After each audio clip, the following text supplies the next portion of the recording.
ইতিহাসকে সবচেয়ে বিকৃতি করে যে দলটি, সে দলটি হলো বাংলাদেশ আওয়ামী লীগ, যে এখন এখন ব্যান্ড করা আছে।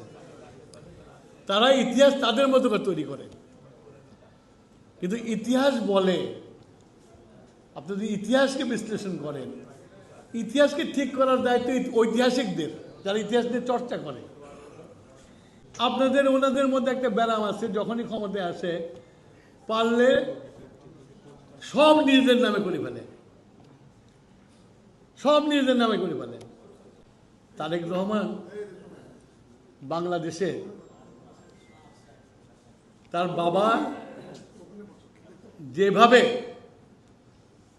বাংলাদেশকে 4 বছরের মধ্যে ঘুরিয়ে দিয়েছিল, ঠিক সেইভাবেই আমাদের প্রধানমন্ত্রী তারেক রহমান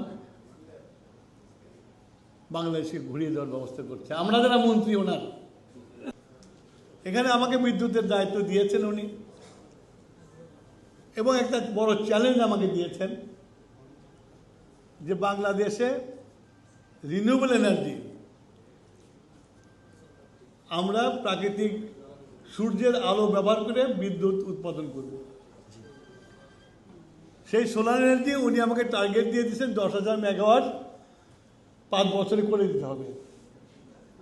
তো 5 বছর টার্মটা খুব ছোট্ট, তার মধ্যে 6 মাস চলে গেছে, আর 4.5 বছর আছে। তার মানে আমার আর হাতে আর 4.5 বছর আছে, 10,000 মেগাওয়াট বিদ্যুৎ তৈরি করতে হবে।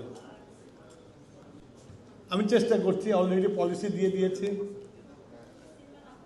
এবং এই অতি দ্রুত এটা কাজ শুরু হয়ে যাবে। আমি বিশ্বাস করি যে 5 বছরে 10,000 মেগাওয়াট করা সম্ভব। আমরা যে দেশটা পেয়েছি অর্থনৈতিকভাবে একবারে ভঙ্গুর অবস্থা,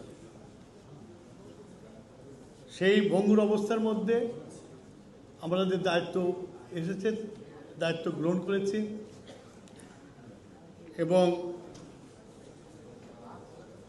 এই দায়িত্ব পালন করার জন্য আমাদের মাননীয় প্রধানমন্ত্রী যুদ্ধকালীন সরকার যেভাবে কাজ করে উনি সেভাবে কাজ করছেন।